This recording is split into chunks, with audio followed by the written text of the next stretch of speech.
สวัสดีค่ะนี่คือช่องทุกเรื่องในโลกใบนี้คลิปนี้ทำขึ้นเพื่อตอบคำถามท่านผู้ชมที่ถามมาว่าทำไมรถถังญี่ปุ่นจึงไม่มีบทบาทสำคัญในสงครามโลกครั้งที่2ก่อนที่จะเริ่มเรื่องราวขออนุญาตชี้แจงให้ทราบเล็กน้อยค่ะเนื่องจากมีท่านผู้ชมขอให้ทำเรื่องราวต่างๆเข้ามาเยอะแต่หัวข้อแต่ละเรื่องต้องใช้เวลาในการเตรียมเนื้อหาค่อนข้างนะเพราะต้องการให้เนื้อหาครบถ้วนและเป็นปัจจุบันมากที่สุดและบางครั้งภาพประกอบในคลิปค่อนข้างหายากแต่เพื่อให้ท่านผู้ชมเข้าใจมากขึ้นก็ต้องหาให้ได้ดังนั้นบางครั้งบางเรื่องอาจจะยังไม่ได้นำเสนอในเวลาอันใกล้นี้และในอนาคตเพื่อความรวดเร็วจะจัดทำและอัปโหลดคลิปตามหัวข้อที่ถามเข้ามาและทางเราสามารถทำได้อย่างรวดเร็วก่อนโดยไม่คำนึงถึงลำดับของเรื่องที่ขอดังนั้นโปรดใจเย็นๆและรอกันนิดนึงนะคะ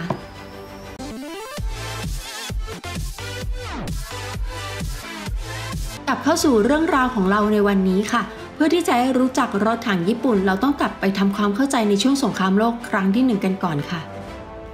ญี่ปุ่นไม่ได้เข้าร่วมโดยตรงในสงครามโลกครั้งที่1แต่เช่นเดียวกับประเทศอื่นๆอีกหลายประเทศญี่ปุ่นได้ส่งผู้สังเกตการไปยังแนวรบด้านตะวันตกของยุโรปซึ่งเกิดสงครามขึ้นและกำลังสังเกตสถานการณ์ของสงครามในสงครามโลกครั้งที่1รถถังปรากฏตัวครั้งแรกในยุทธการที่แม่น้ำซอมเมื่อรถถังอังกฤษมาร์ค 1ปรากฏตัวในสนามรบผู้สังเกตการชาวญี่ปุ่นก็ได้เห็นมันและส่งโทรเลขไปยังโตเกียวทันทีเพื่อประกาศการปรากฏตัวของอาวุธใหม่นี้เมื่อตระหนักถึงศักยภาพของอาวุธใหม่ในเดือนตุลาคม1918 1เดือนก่อนสิ้นสุดสงครามโลกครั้งที่1กองทัพญี่ปุ่นจึงนำเข้ารถถังมาร์ค 4 ฟีเมลพร้อมปืนกล5กระบอกจากอังกฤษและมาร์ค A วิเพตอีก6คันและรถถัง F-17 ของฝรั่งเศส13คันจากนั้นในปี1927พวกเขาประสบความสำเร็จในการพัฒนารถถัง Type 87 ชิอิของตนเองแม้ว่ารถถัง Type 87 ขนาด20ตันจะขาดกำลังทางเครื่องยนต์แต่ก็ผ่านการทดสอบภาคสนามจึงทำให้พวกเขามั่นใจว่าญี่ปุ่นสามารถพัฒนารถถังของตนเองได้ดังนั้นโครงการพัฒนารถถังเต็มรูปแบบจึงเริ่มต้นขึ้นอย่างจริงจังและในปี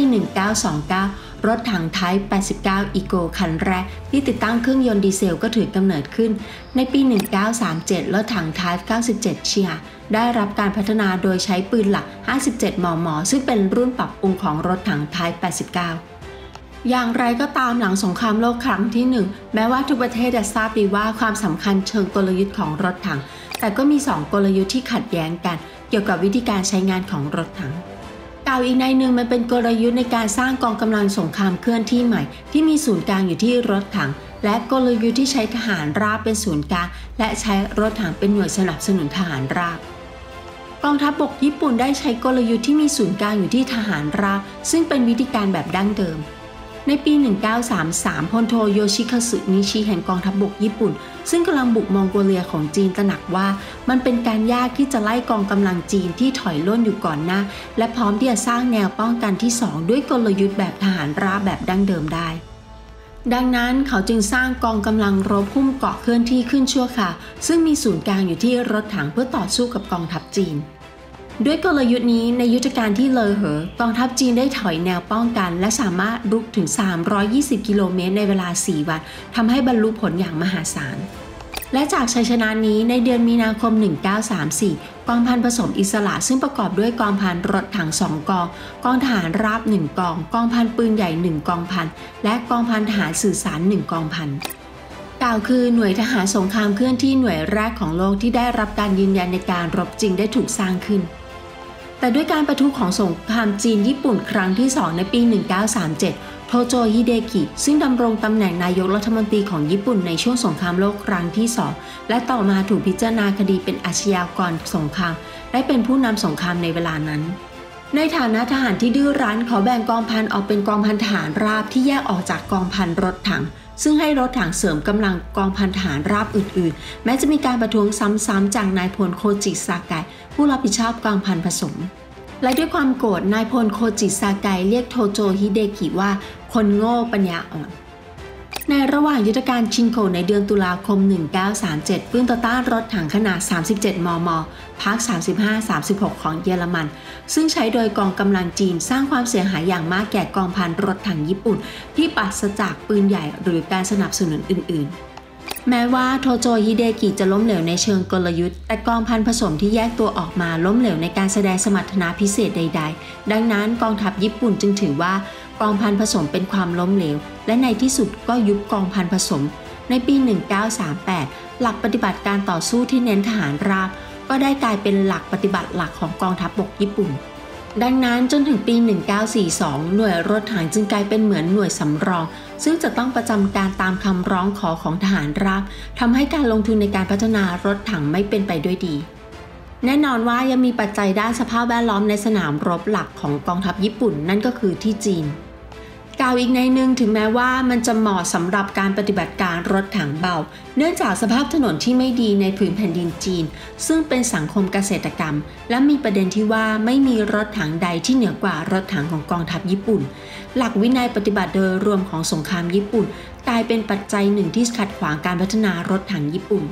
นอกจากประเด็นเชิงยุทธศาสตร์ของกองทัพญี่ปุ่นที่กล่าวมาข้างต้นแล้วยังมีปัจจัยภายนอกที่เปลี่ยนทิศทางของสงครามโดยรวมอีกปัจจัยภายนอกเหล่านี้เกิดจากการต่อสู้ของเหตุการณ์โนมองฮันที่ปะทุขึ้นในปี 1939 การต่อสู้โนมองฮันเป็นการต่อสู้ที่เปลี่ยนเส้นทางประวัติศาสตร์ที่เรียกว่าเหตุการณ์โนมองฮันในญี่ปุ่นแต่ก็เป็นการต่อสู้ที่คนส่วนใหญ่ค่อนข้างจะไม่รู้จักและถูกลืม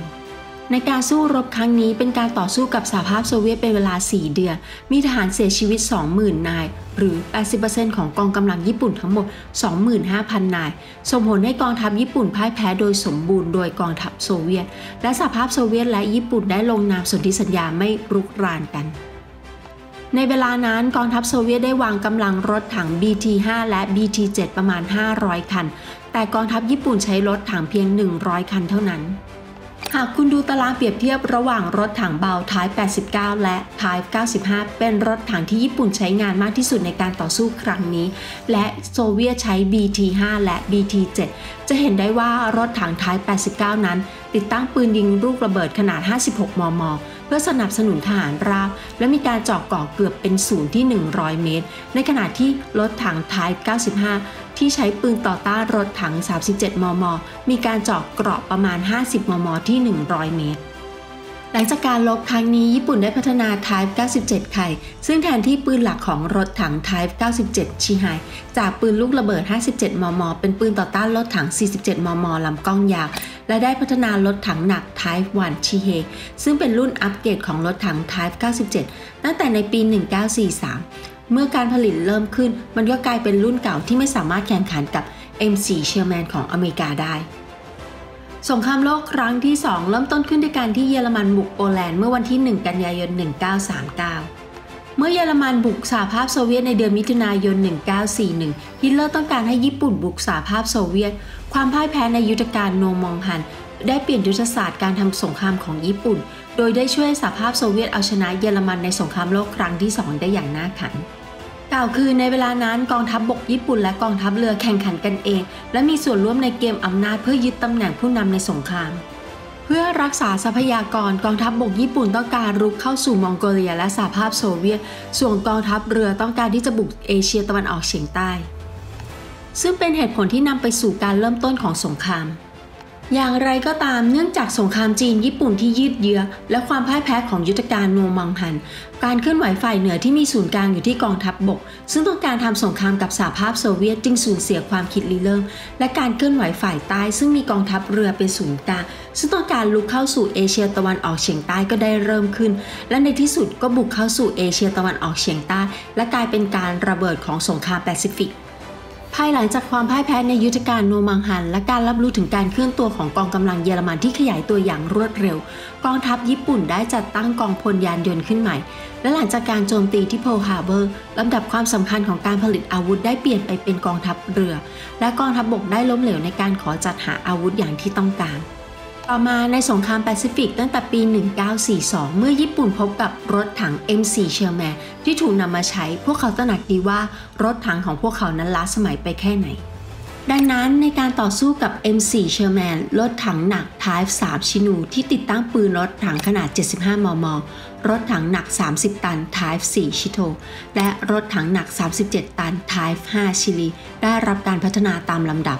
แต่รถถัง Type 3 ถูกผลิตขึ้นในปริมาณเล็กน้อยเนื่องจากขาดวัสดุ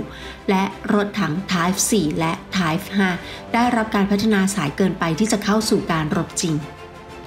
ถ้าดูจากประวัติศาสตร์จริงคุณจะเห็นว่ารถถังญี่ปุ่นไม่ได้เหนือกว่ารถถังตะวันตกในช่วงแรกของการพัฒนาแต่ก็ไม่ได้ด้อยกว่าพวกเขาเช่นกันและพวกมันยังมีความสามารถในการพัฒนาอีกด้วยเพื่อสรุปเหตุผลที่รถถังญี่ปุ่นทำผลงานไม่ได้ดีในสงครามโลกครั้งที่ 2อาจกล่าวได้ว่าเป็นหลักปฏิบัติการรบที่ให้รถถังเป็นหน่วยสนับสนุนสภาพแวดล้อมในสนามรบและทิศทางของสงครามส่งผลให้ประสิทธิภาพการทำงานของรถถังญี่ปุ่นค่อนข้างด้อยกว่าวันนี้ก็ได้จะทำคลิปเกี่ยวกับสาเหตุที่ในสงครามโลกครั้งที่ 2รถถังญี่ปุ่นมีประสิทธิภาพที่ด้อยกว่ารถถังในสมัยเดียวกันขอบคุณสำหรับการรับชมท่านผู้ชมสามารถเป็นผู้สนับสนุนช่องเพื่อให้ช่องสามารถดำเนินรายการแบบนี้ต่อไปได้โดยผ่านทางเลขที่บัญชีที่ขึ้นให้อยู่นี้ขอบคุณสำหรับการสนับสนุนทุกช่องทางไม่ว่าจะเป็นการโอนการติดตามการกดไลค์กดแชร์ขอให้ท่านและครอบครัวมีความสุขสุขภาพแข็งแรงพบกันใหม่คลิปหน้าค่ะสวัสดีค่ะ